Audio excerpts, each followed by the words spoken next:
अस्सलाम वालेकुम दोस्तों, welcome to daily success by K. आज हमारी टॉपिक जिसके ऊपर हम वीडियो बनाने जा रहे हैं वो फेमिनिज्म है। आउटलाइन आपके सामने है, नोट्स का लिंक डिस्क्रिप्शन बॉक्स में दे दिया जाएगा, लिंक लॉक होगा। उसके लिए आपको कंप्लीट वीडियो देखना पड़ेगी। At the end of the video password share कर दिया जाएगा। अभी आउटलाइन आपके सामने है, हम उसको डिस्कस कर लेते हैं। वीडियो के अंदर हमने क्या क्या चीज़ें डिस्कस करनी है ताकि आपके पता हो, एक फ्रेमवर्क बन जाए। इंट्रोडक्शन सबसे पहले फेमिनिज्म का हमने देखना है, हिस्टोरिकल कॉन्टेक्स्ट इसका थोड़ा सा देखेंगे और इम्पोर्टेंस देखेंगे। फिर उसके बाद जो हम फेमिनिज्म के अंदर जेंडर इनइक्वालिटी की बात करते हैं ना, तो हम समझेंगे कि जेंडर इक्वालिटी है क्या। जितनी जो भी इसकी 4 वेव्स हैं उनको हम डिटेल के अंदर डिस्कस करेंगे। वेव्स के बाद हम टाइप्स को डिस्कस करेंगे फेमिनिज्म की, liberal, radical, socialist, intersectional feminism, ये सब हम डिस्कस करेंगे। और फिर हम different schools of thought with in feminism उसको डिस्कस करेंगे। फेमिनिज्म के होने वाली क्रिटिसिज्म को हम डिटेल के अंदर डिस्कस करेंगे। और फिर फ्यूचर क्या है फेमिनिज्म का, एट द एंड हम उसको डिस्कस करेंगे और फिर कंक्लूजन देख लेंगे। ठीक है, ये एंड पर हम कंक्लूजन देख लेंगे। ये आपको पता चल गया आपने वीडियो के अंदर क्या क्या चीज़ें डिस्कस करनी है। तो अभी हम अपनी वीडियो को स्टार्ट करते हैं। प्रॉपर फ्रेमवर्क आपके पास आ गया है, क्या क्या चीज़ें आपने पढ़नी है। सबसे पहले इंट्रोडक्शन। फेमिनिज्म आपकी एक सोशल और पॉलिटिकल मूवमेंट है और इस मूवमेंट का मकसद क्या है कि हम जितने भी सोसाइटी के अंदर जेंडर्स प्रेजेंट हैं उनको इक्वल राइट्स दिया जाए। ठीक है, उनके साथ अच्छा ट्रीटमेंट किया जाए, जेंडर की बेस के ऊपर किसी को गलत पर जुल्म ना किया जाए, उसके राइट्स को सप्रेस ना किया जाए, सबको इक्वल अपॉर्चुनिटीज देनी चाहिए। क्या है फेमिनिज्म? आपके पास एक मूवमेंट है, सोशल या पॉलिटिकल मूवमेंट है, जिसका मकसद जो है आपको इक्वल राइट्स देने हैं, इक्वल अपॉर्चुनिटीज देना है और आपको जेंडर की बेस के ऊपर डिस्क्रिमिनेशन ना हो।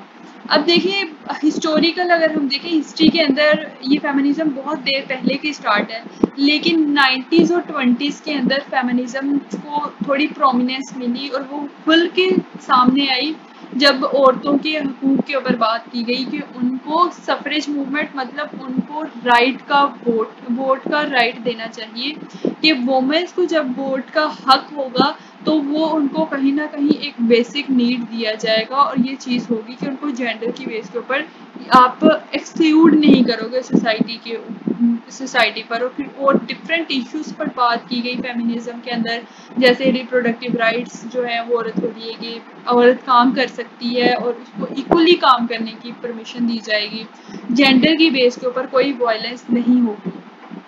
इम्पोर्टेंस देखी जाए तो एक ऐसा सोसाइटी क्रिएट होगा जिसके अंदर सारे जेंडर्स जो हैं वो उनको इक्वली ट्रीट किया जाएगा। जो पे गैप्स हैं उनको आगे मज़ीद हम पढ़ते भी हैं कि पे गैप्स क्या हैं, उनको ख़त्म कर दिया जाए। हमने फर्स्ट आउटलाइन के अंदर क्या क्या चीज़ें डिस्कस की, फेमिनिज्म है क्या है और उसका थोड़ी सी हिस्ट्री को हमने डिस्कस किया और उसकी थोड़ी सी इम्पोर्टेंस देखी। अभी हम सेकेंड आउटलाइन की तरफ मूव ऑन करते हैं। Understanding gender inequality. जेंडर, अब हम फेमिनिज्म के अंदर बात कर रहे हैं कि जेंडर इनइक्वालिटी होती है, जेंडर की बेस के ऊपर जो है वो डिस्क्रिमिनेशन हो रही है। तो what is gender inequality? Gender roles and stereotypes. Gender role आपके पास क्या है कि हम जेंडर की बेस पे, फॉर एग्जांपल एक मेल है और फीमेल है, तो हम कहीं ना कहीं देखते हैं कि ये काम कर सकते हैं, तो वो आपके जेंडर रोल्स है। जैसे स्टीरियोटाइप्स, आप एजम्पशन बना लेते हैं कि ये मर्द है, तो ये फॉर एग्जांपल कोई आप शॉप ले लें और आप कहते हैं कि ये मर्द है और ये इस शॉप पे जा सकता है, औरत नहीं जा सकती, आपने एक एजम्पशन बना ली है जेंडर की बेस के ऊपर, तो ये स्टीरियोटाइप्स है। तो कहीं ना कहीं ये स्टीरियोटाइप्स और ये जो जेंडर रोल्स हैं ये आपकी अपॉर्चुनिटीज़ और को कम कर देते हैं और कहीं ना कहीं आपकी जो इनइक्वालिटी है उसको क्रिएट करते हैं। पे गैप बहुत ज़्यादा होता है, जैसे वर्क प्लेस है तो औरत भी 6 घंटे काम कर रही है, मर्द भी 6 घंटे काम कर रहे हैं, तो औरत को औरत होने की वजह से कम पे दी जा रही है। दिस इज़ पे गैप। ठीक है, तो ये कहीं ना कहीं औरत के करियर के अंदर रुकावट एक रोड़ा बना हुआ है। तो ये इसलिए इसको फेमिनिज्म के अंदर डिस्कस किया गया। और बहुत सारी ऐसी फाइनेंशियल और इन्फ्लुएंशियल पोजीशंस हैं जिनके ऊपर औरत है, इस वजह से उनको बेशक उसके अंदर बहुत सारी लीडरशिप क्वालिटीज़ हैं, बहुत सारा टैलेंट है, उसको नहीं दिया जाता। औरत को वायलेंस का शिकार बनाया जाता है, बहुत सारी उसके ऊपर हार्मफुल एक्शन किए जाते हैं। डोमेस्टिक अब्यूज़ मतलब और जब औरत को उसके पार्टनर कोई तंग करे, पार्टनर उसके ऊपर जुल्म करे या फैमिली का कोई मेंबर, तो ये सारी चीज़ें जो है वो कहीं ना कहीं औरत की सेफ्टी और उसकी फ्रीडम के लिए नुकसानदेह हैं। तो फेमिनिज्म के अंदर ये सारी चीज़ों को लेके चला गया और उसके बारे में मिसकॉन्सेप्शन बेशक आपके पास कोई मौजूद हो, लेकिन फेमिनिज्म का बेसिक मोटो ये है कि औरत को कहीं ना कहीं राइट दिए जाए, उनको प्रोटेक्ट किया जाए।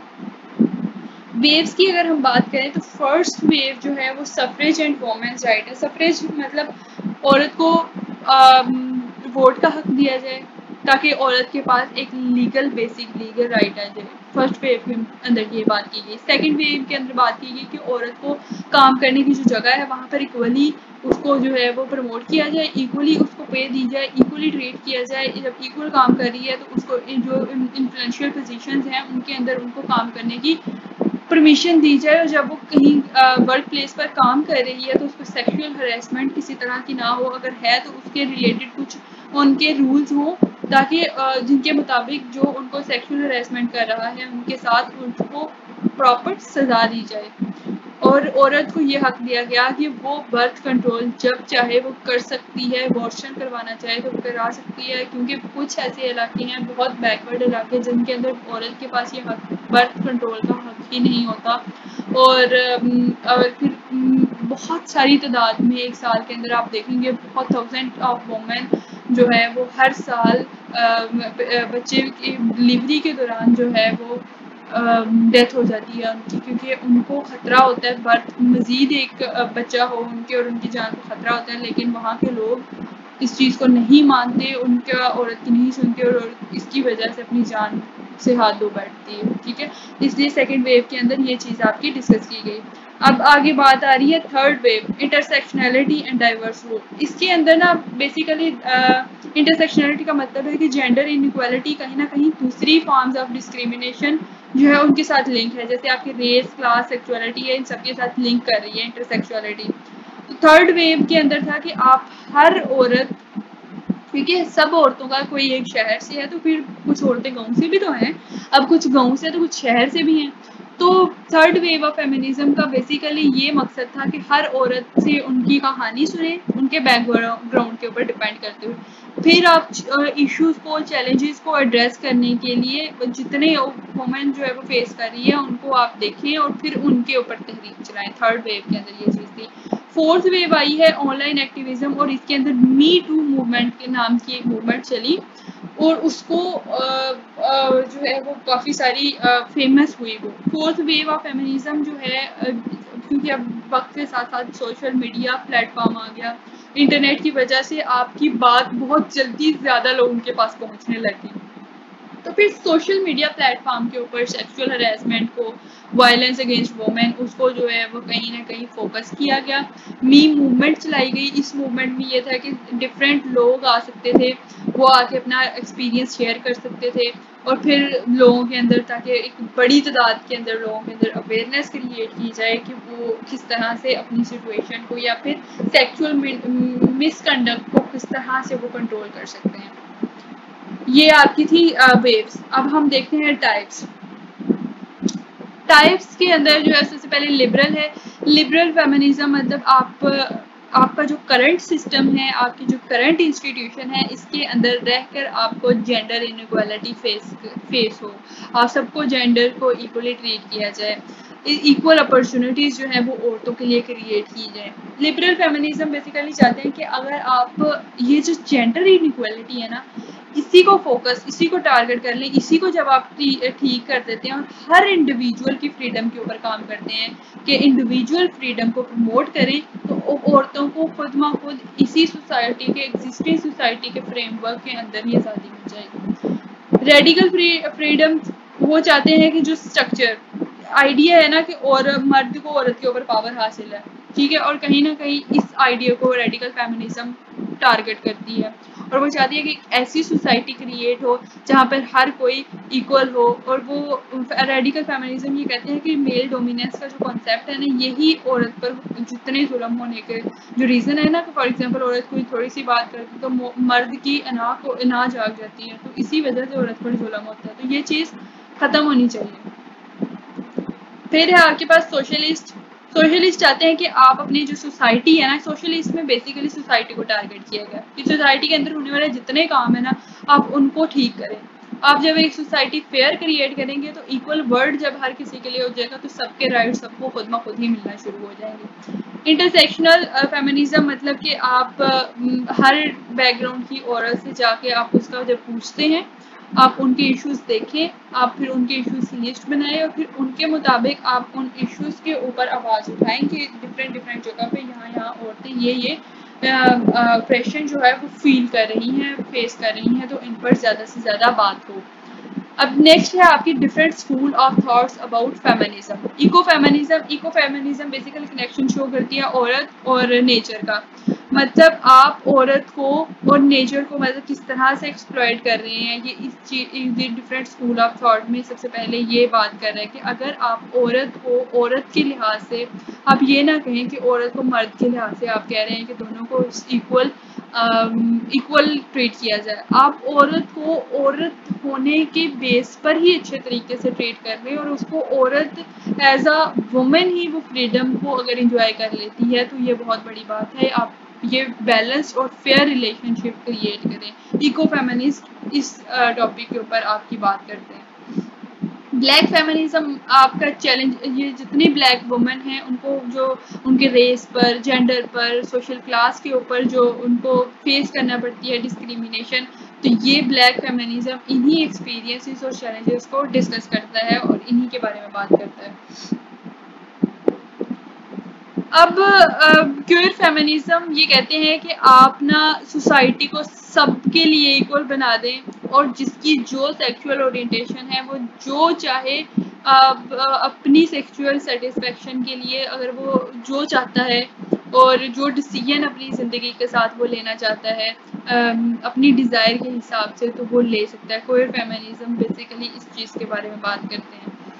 मार्क्सिस्ट फेमिनिस्ट कहते हैं कि इकोनॉमी को इक्वल कर दिया जाए वर्कर्स के लिए। इस बेस पर आप जेंडर बेस पर जब एक्सप्लॉयटेशन करते हैं उसको ख़त्म किया जाए, तो इसी से इकोनॉमी और कैपिटलिज्म और जेंडर इनइक्वालिटी को मार्क्सिस्ट फेमिनिस्ट ने कनेक्ट किया और इस इशू के ऊपर डिस्कस किया।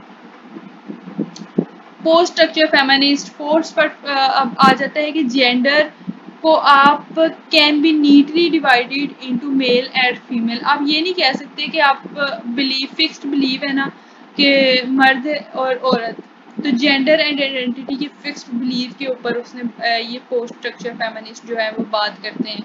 दे promote inclusively by questioning dominate narrative and recognising the diversity of gender experiences.